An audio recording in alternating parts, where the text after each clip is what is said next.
Olá, minhas amigas, olá, meus amigos. Prazer e uma honra muito grande me dirigir a vocês mais uma vez, especial aos meus amigos do curso de semiótica, alunos e alunas queridas. Beijo no coração de todos. Esse vídeo é um pouco diferente, na verdade ele consiste num convite à leitura de um texto meu que acabou de ser publicado. Fiquei super feliz com isso, quero compartilhar com vocês, desde já, se possível, pedindo críticas, sugestões, comentários e assim por diante. O texto se intitula, conforme está aí na tela, Roland Barthes e o Tour de France como epopeia, ciclismo, semiótica e comunicação. Foi publicado na edição de agosto da revista Temática, uma revista muito interessante. Cada edição dessa revista, com certeza, traz alguma coisa importante para as nossas reflexões, para as nossas pesquisas atuais, e vale a pena consultar as edições atuais e consultar o acervo da revista também, sempre tem muita coisa bacana lá. Bem, esse meu artigo tem como objeto um texto do Roland Barthes, intitulado O Tour de France como epopeia. Esse texto foi publicado na série das mitologias, e nesse texto do Roland Barthes, ele examina semiologicamente, semioticamente, conforme o modelo de análise desenvolvido em mitologias. Não vou fazer outro vídeo sobre mitologias, não vou me estender sobre isso. Já fiz alguns vídeos sobre as mitologias aqui no meu canal, vocês podem consultar. Há outros vídeos interessantes sobre isso.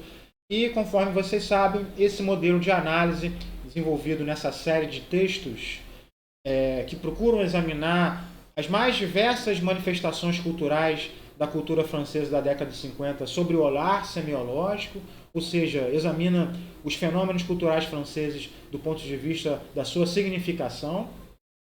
E nessa série de artigos, ele trabalha com duas dicotomias que vêm da tradição siciliana, quais sejam significante e significado, e mais especificamente a dicotomia conotação e denotação no que diz respeito à construção de mitos. Bem, como eu falei, o Roland Barthes, nesse artigo, nesse texto, o Tour de France como epopeia, não examina o Tour de France diretamente, enquanto tal, ele examina a maneira como o Tour de France é representado pela mídia francesa na década de 50. Bem, não sei se vocês sabem, aliás, eu preciso confessar, eu sou um grande aficionado por esportes de maneira geral, e mais especificamente por ciclismo, sou apaixonado por ciclismo. E o Tour de France é uma competição, assim como o Giro de Itália, assim como é a Volta à Espanha, são as três maiores competições do ciclismo de estrada mundial, e são considerados os Grand Tour. São grandes competições e elas têm uma duração longa, acontecem ao longo de praticamente 21 etapas atualmente, tem duração de quase um mês. E para quem não é aficionado, para quem não entende o ciclismo, para o público em geral, é difícil acompanhar o drama, né? O apelo dramático, aquilo que dá ao esporte o seu caráter, digamos assim, épico. Aliás, fazendo um pequeno comentário, né? Quando o Roland Barthes, logo no título, afirma que o Tour de France pode ser visto como uma epopeia, ele coloca a competição esportiva no mesmo patamar das artes e da literatura. Não é? Se o Tour de France aliás, se o Tour de France pode ser visto como uma epopeia, ele pode ser colocado no mesmo patamar das epopeias gregas, de Homero, de Hesíodo, a Ilíada, a Odisseia, os Trabalhos e os Dias, a Teogonia, enfim, trazendo mais para os tempos recentes, né? A poesia épica em língua portuguesa, Luís de Camões com os Lusíadas. Então, quando o Roland Barthes menciona a possibilidade de se tomar o Tour de France como epopeia, ele equipara o esporte ao campo das artes. E assim como no campo das artes, ele vai examinar o esporte como um conjunto de signos, né? Mas ele vai se deter mais especificamente na maneira como o Tour de France é representado pela imprensa, basicamente pela imprensa escrita. Pois bem, aliás, falando em imprensa escrita, o Tour de France e todas essas grandes competições do ciclismo de estrada foram uma invenção literária. Na verdade, foram invenções do pessoal da imprensa, né, dos profissionais de imprensa, reunidos em torno de alguns jornais importantes, de jornais esportivos do final do século XIX. O Tour de France não foge à regra. cada órgão de imprensa esportiva procurava patrocinar, procurava promover algumas competições. O ciclismo na época era um esporte bem popular. Falar sobre isso demandaria talvez outro vídeo.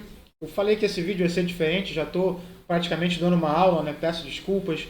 Mas enfim, o que me move aqui é a paixão pelo ciclismo e a paixão pela semiótica.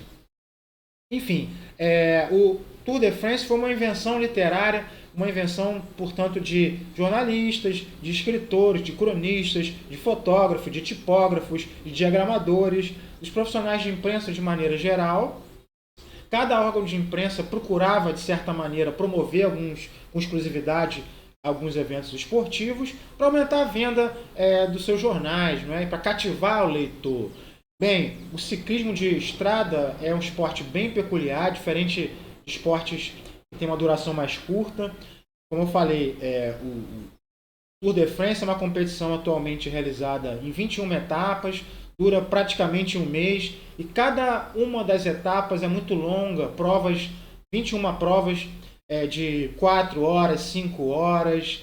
E então, para quem não é aficionado, para quem não é ciclista, para quem não acompanha com regularidade a competição esportiva, para quem não entende, né, dos detalhes do ciclismo, pode ser muito monótono assistir uma competição tão longa, né? Aliás, mais do que monótono, pode ser incompreensível. Aliás, o público pode não captar o aspecto, digamos assim, dramático, o aspecto que dá o caráter épico à competição, que é uma competição meramente esportiva, né?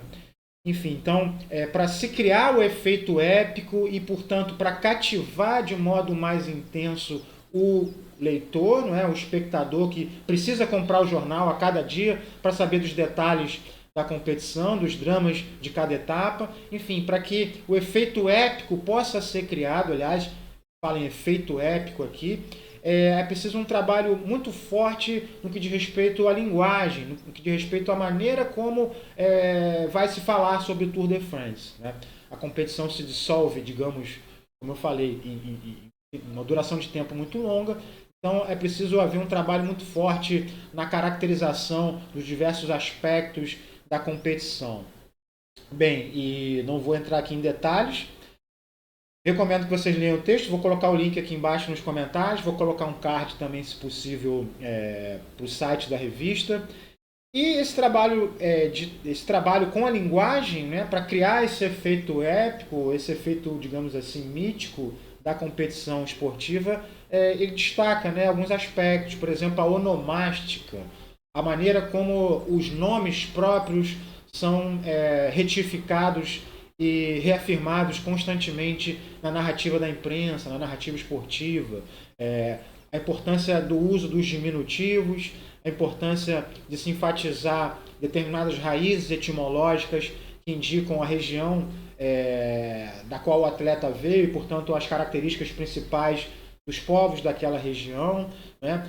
A maneira como se fala sobre a geografia, não é? A competição percorre a França, não é, como um todo, aliás, é a volta à França, e determinados locais, determinadas planícies, determinadas montanhas, lagos, rios, são retratados de maneira personificada, para que possua um efeito épico mais intenso, né? Um exemplo épico, um exemplo de personificação épica, mais próximos de nós, estando na epopeia em língua portuguesa, é o caso do gigante Adamastor. A Ilíada, os Lusíadas de Luís de Camões retrata a navegação dos portugueses, os heróis navegadores portugueses. E contornar o Cabo das Tormentas, assim chamado na época, antes de ser contornado, depois Cabo da Boa Esperança, né? A parte sul do continente africano, que era um desafio aos navegadores europeus, e foi pela primeira vez contornado por navegadores portugueses, é personificado na narrativa de Camões como o gigante Adamastor, não é? Isso acontece na competição ciclística com as montanhas, o Mont Ventoux, por exemplo, o Galibier, todos são representados como monstros, não é? São não meras montanhas, mas são seres vivos, né? Dotados de humores, né? Que acolhem determinados atletas, que, enfim, castigam outros atletas. E o Barthes vai comentar sobre isso no seu texto, com aquele seu estilo bem peculiar. E recomendo a leitura, óbvio, primeiramente do texto do Barthes, em segundo lugar do meu próprio texto, né?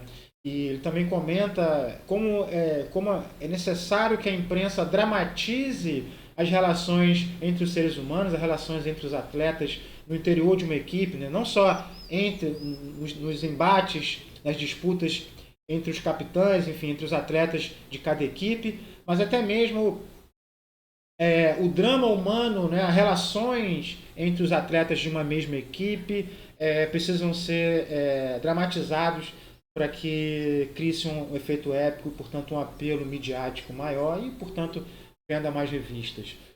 Aliás, venda mais jornais, enfim. Bem, é o convite, peço que vocês leiam meu texto. Obrigado pela atenção, beijo grande no coração, tchau, tchau.